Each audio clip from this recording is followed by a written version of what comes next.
Assalamualaikum warahmatullahi wabarakatuh. Jumpa lagi kita Bapak Ibu. Bismillahirrahmanirrahim.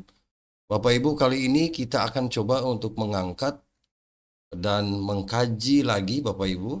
Ini surat yang dikeluarkan oleh Dirjen GTK Kemendikbudristek yang nomor 0559 ya Bapak Ibu.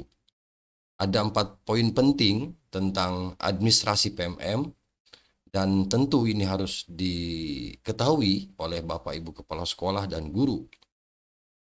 4 poin penting itu apa saja Bapak Ibu? Nanti silahkan disimak ya sampai tuntas Bapak Ibu.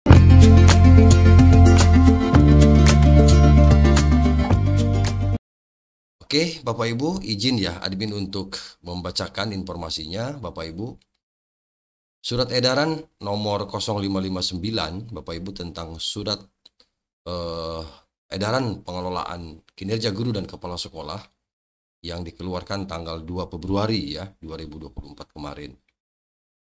Di mana Direktur Jenderal GTK menambahkan 4 poin ya, 4 poin penting yang perlu Bapak Ibu guru tahu, baik itu sertifikasi ya non sertifikasi tentang pengisiannya di PMM.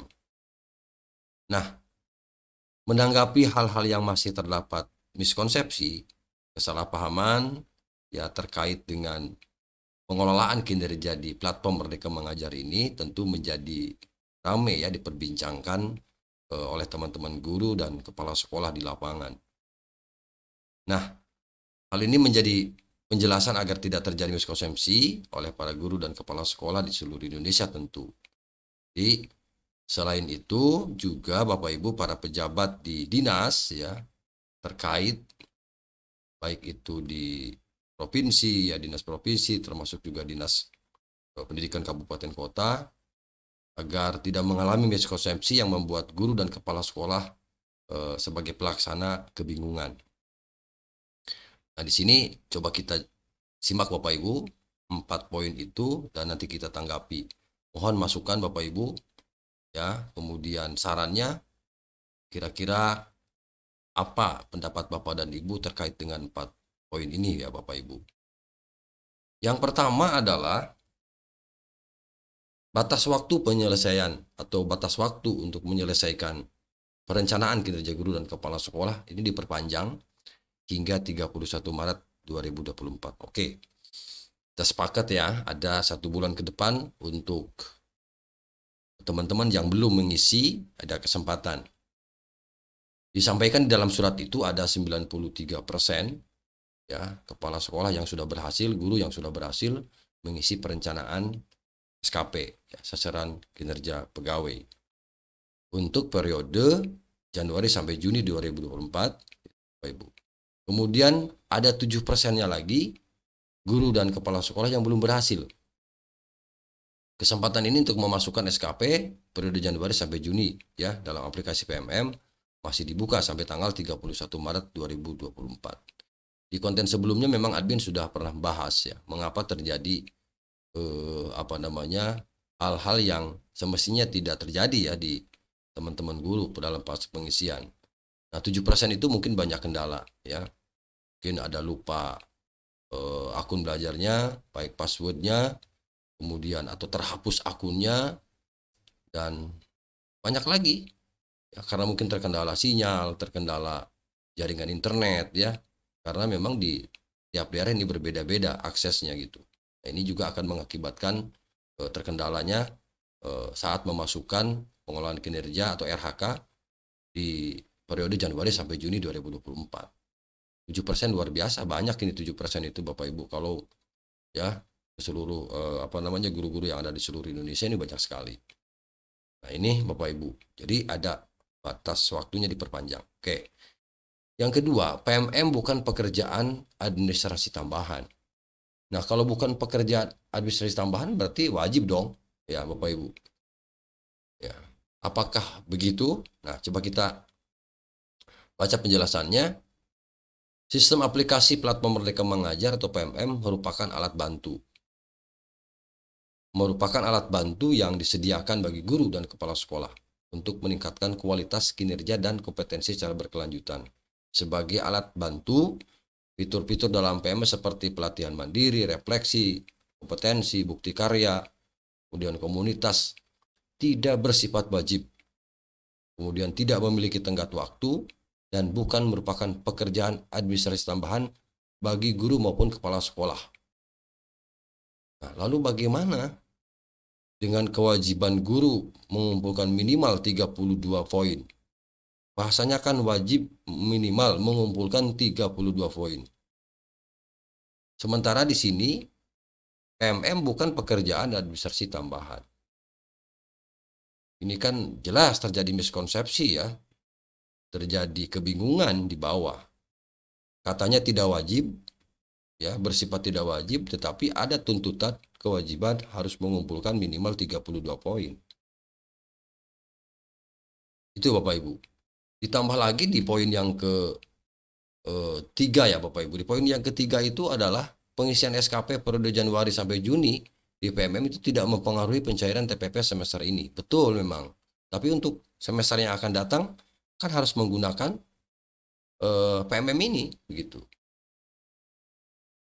Jadi kalau ini tidak wajib sementara berpengaruh terhadap TPP ya, tambahan penghasilan pegawai, ini jelas menjadi wajib dan ini artinya. Karena kalau abai tidak melakukan atau tidak melaksanakan dengan benar pengisian di PMM-nya, kemudian tahapan-tahapannya tidak dipenuhi, maka kan bukan tidak mungkin bagi teman-teman yang selama ini menerima TPP, ini menjadi penilaian. Dan bukan tidak mungkin juga kalau penilaiannya jelek, kan tidak bisa dicairkan. Nah, ini mungkin yang bisa menimbulkan kegundahan, bisa menimbulkan kesalahpahaman di bawah, gitu Bapak Ibu. Itu ya. Memang betul TPP itu tidak semua guru mendapat TPP, ya tergantung daerah masing-masing. Ada daerah-daerah yang mungkin APBD-nya cukup, pemerintah daerahnya punya uang banyak begitu, sehingga diberikan TPP untuk para pegawainya, termasuk guru dan kepala sekolah. Tetapi bagi daerah-daerah yang mungkin APBD-nya kecil, itu Bapak Ibu, tidak ada itu yang namanya TPP. Ya, dia hanya mengandalkan gaji to dan sertifikasi saja. Itu Bapak Ibu. Tetapi bagi daerah-daerah yang memang memberikan TPP, ini bisa menjadi acuan ya PMM ini, begitu Bapak Ibu. Nah, yang dimaksud di sini periode Januari Juni memang masih menggunakan yang lama. Jadi menggunakan aplikasi e-kinerja BKN atau sumber lain untuk periode Januari sampai Juni. Ya karena memang masih dalam proses, belum memunculkan nilai. Tetapi untuk periode yang akan datang, Bapak Ibu, Juli sampai Desember 2024 dan seterusnya, ini akan menggunakan hasil penilaian kinerja satu semester sebelum yang diperoleh dari sebelumnya yang diperoleh dari aplikasi e-kinerja BKN. Artinya ini akan berlaku di semester berikutnya. Kalau di depan tadi bukan pekerjaan tambahan, rasanya bagaimana ini antara poin yang satu dengan poin yang lain. Di sisi lain itu bukan kewajiban, ya Bapak Ibu, di sisi lain ini ada tuntutan. Termasuk dengan tadi hak pegawai, di mana ada tambahan penghasilan pegawai. Itu ya Bapak Ibu. Kemudian yang keempat nih, guru dan kepala sekolah yang sudah menyelesaikan perencanaan kinerja di PMM, yang sudah menyelesaikan RHK-nya, tidak perlu lagi mengisi e-kinerja BKN. Oke, itu kita pahami ya. Artinya karena sudah terintegrasi maka tidak perlu lagi mengisi e-kinerja BKN. Cukup di PMM karena nanti data-data dari PMM itu akan ngalir ya ke e-kinerja BKN. Jadi sudah ngeling, artinya terintegrasi. Itu Bapak Ibu. Nah, kemudian Kemendikbudristek juga siap mendampingi guru dan kepala sekolah melalui pusat bantuan. Nah, ini Bapak Ibu, terkadang banyak kendala di lapangan yang saya sebutkan tadi, ya tidak sedikit mungkin yang 7% itu yang mengalami kendala. Tetapi ketika minta bantuan ke pusat bantuan di dalam aplikasi PMM, itu responnya lama. Responnya agak telat begitu Bapak Ibu. Ini mungkin saking banyaknya ya. Telat, ada banyak keluhan ya, banyak keluhan ke dinas, termasuk dari guru dan kepala sekolah yang terkendala di aplikasi PMM-nya gitu Bapak Ibu. Nah, ketika misalnya tidak bisa membuka, kemudian minta ke pusat bantuan, responnya lambat, ya. Ada yang 1 minggu, ada yang 2 minggu, mungkin ada yang 1 bulan nggak ada jawab-jawab. Nah, ini juga mohon perhatian kepada yang terhormat para pejabat di kementerian juga harus siap-siap begitu Bapak Ibu untuk menerima keluhan-keluhan dari teman-teman guru, dan ini memang sudah disiapkan ya wadahnya ya, Bapak Ibu, di pengaduan@kemdikbud.go.id. Oke Bapak Ibu, jadi itu mungkin ya kaitannya dengan 4 poin ini di PMM yang perlu kita pahami bersama. Jadi intinya kalau admin simpulkan Bapak Ibu, ini menjadi satu kewajiban ya, karena memang nanti akan ke kinerja. Kalau ini kita misalnya bukan pekerjaan tambahan, berarti kan artinya pekerjaan wajib, karena memang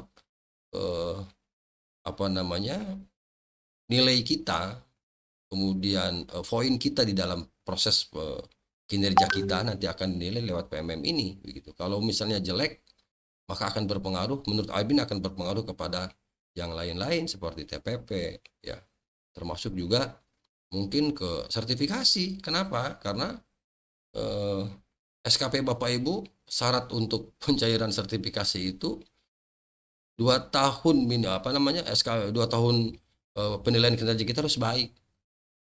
Nah, kalau tidak baik, kadang juga akan terkendala. Oke Bapak Ibu ya, jadi itulah kita mencermati apa yang terjadi dan tetap bersemangat, fokus Bapak Ibu terhadap siswa. Nah, tugas kita adalah mengajar, mudah-mudahan tidak terkendala dan tidak abai. Nah, tugas pokok kita adalah mengajar siswa kita di kelas. Dan karena ini bukan wajib, maka jangan terlalu dipusingkan ya dengan kegiatan ini, tetapi paling tidak Bapak Ibu apa yang kita lakukan, lakukanlah dengan baik. Demikian yang dapat admin bagikan. Terima kasih. Assalamualaikum warahmatullahi wabarakatuh.